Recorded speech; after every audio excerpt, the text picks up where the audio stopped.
Good morning, class. I am your teacher, Alexander Malinin, also known as Operensis, but that hardly matters. For today, this is another episode of Star Wars School, where you will learn much information on Star Wars that might interest you, that you may know or may not. However, the lesson will still be great, and I hope you will learn something from it, like about Star Wars. Star Wars School has been closed for like over a month now with no episodes coming out.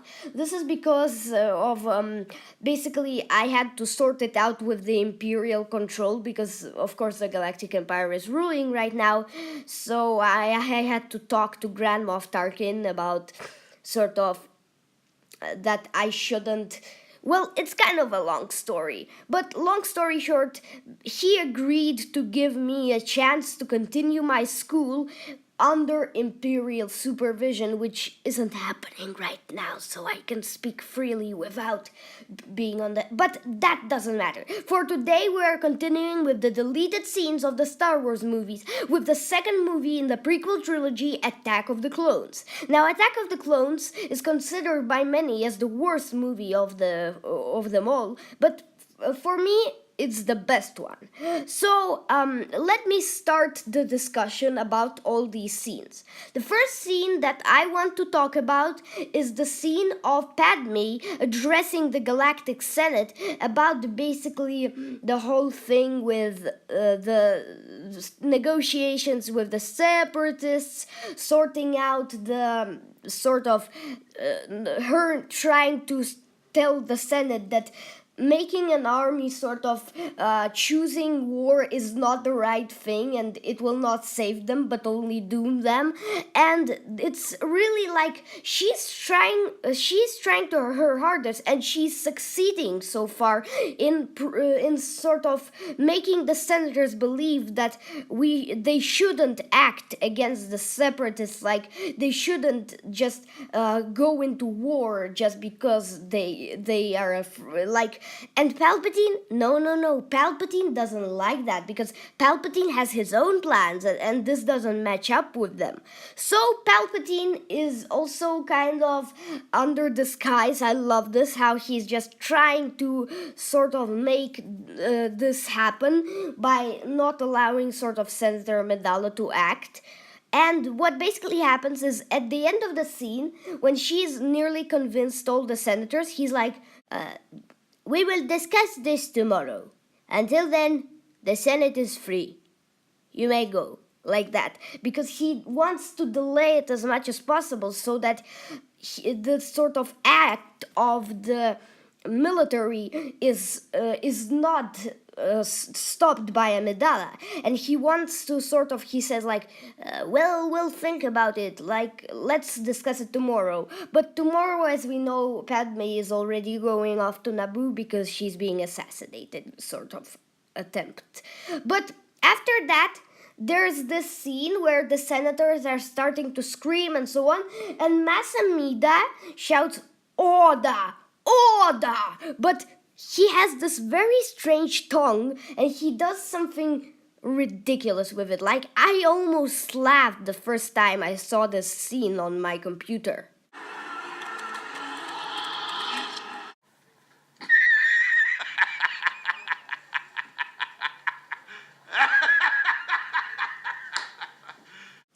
The second scene that was deleted from the movie is called the Jedi Temple Analysis Room. After Zam Wessel's death at the hands of Jango Fett by the poisonous dart from the Camino system, Obi-Wan goes to the Jedi Temple Analysis Room to basically, discover where the dart came from. He gives the dart to these droids who we actually see in the Clone Wars. I thought their design was interesting in the Clone Wars, but now I see that they're actually from the movie.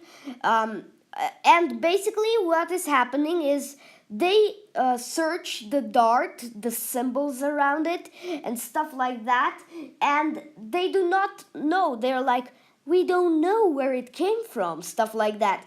And the scene ends with this very cool moment that people could say is expositionally goofy, but it's like Obi-Wan takes the dart and he's like, I know who can solve this out, which eventually leads to him going to Dexter Jettster for help. Also, when I listened through that audio clip, I realized that this sounds so. I said expositionally, not something like sexpositionally. I just clarifying it because I was afraid that maybe people misheard it, and yeah, it's expositionally, not sexpositionally. Understand? Yeah. Okay. Good. The next scene is one of my favorites.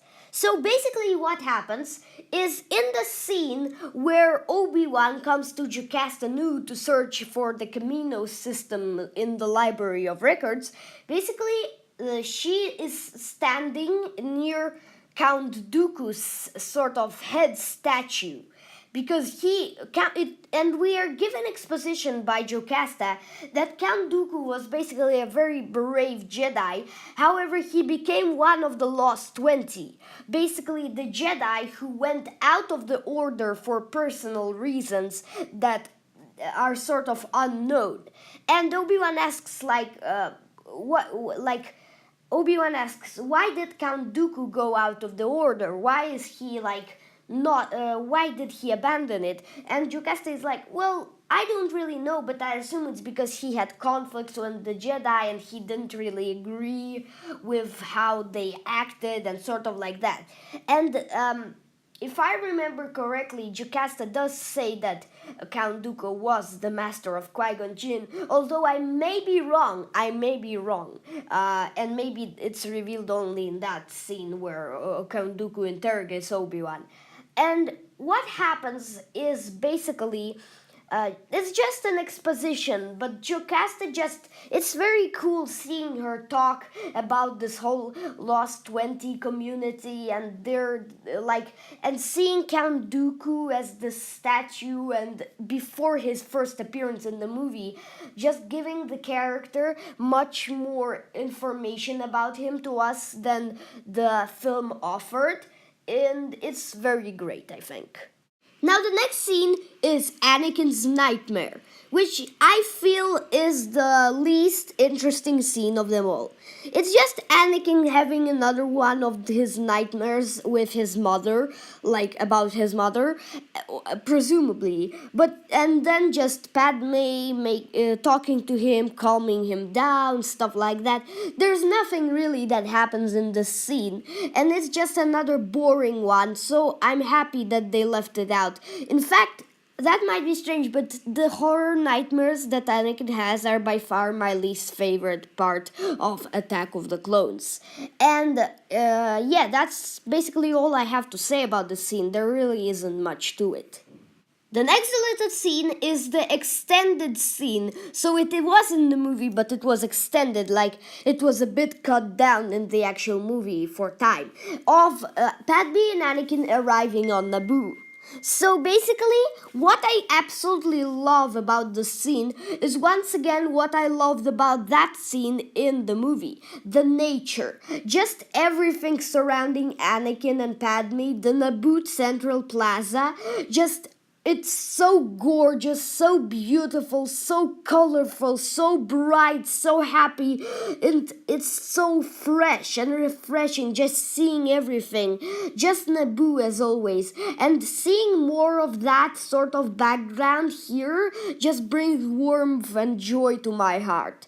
And now on to the actual scene. It's just Anakin and Padme talking more about the politics, their personal relationship, Padme's life, and so on. And just them walking, speaking, talking is a very natural and sort of interesting thing. And I always feel like it's my life because it's just so cool and so nice. And yeah, that's it. Oh, and also for me, Gungans are always a win, and I love seeing those. And it really comes to show how Naboo is now sort of united with the Gungan civilization, rather being completely separate like they did at the beginning of the last movie. The next scene is Obi-Wan and Mace Windu at the Jedi landing platform.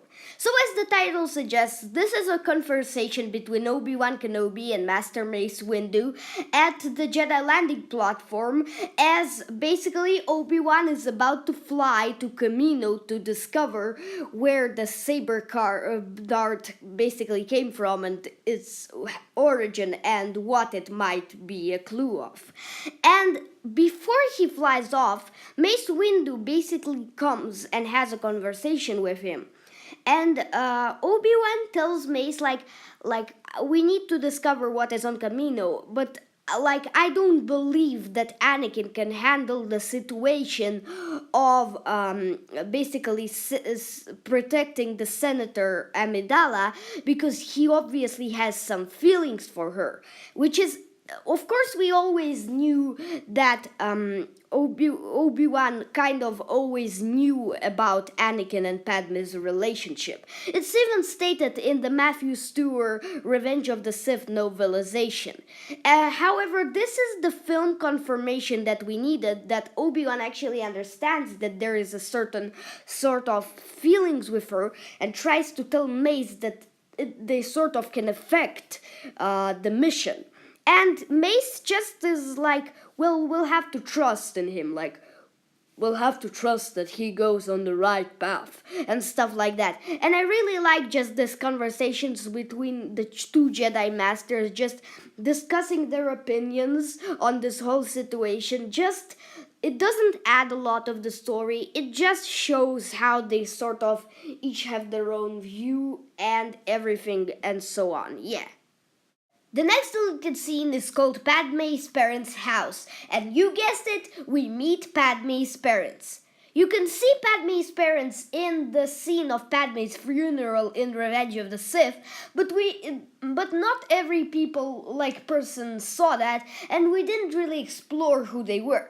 But if this scene was left in the movie, we would have known much more. Starting with this gorgeous sort of establishing shot of Anakin and Padme walking into the house.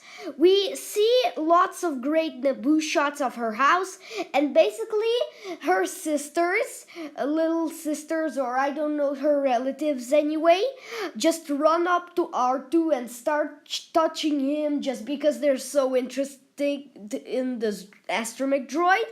So basically, they walk into the house, and we are introduced to Padme's older sister, I think, her mother, and the father.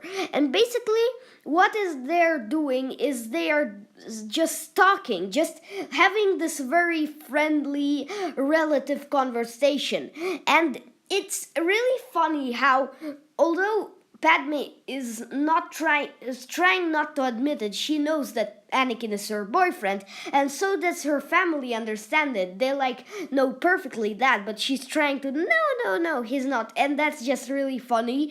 And seeing the interaction between Hayden Christensen's Anakin and basically the parents of Padme and the relatives, and it's all really great, just family friendly, and just so nostalgic about your family when you watch the scene, just so heartwarming. I really wanted it to be in the final cut.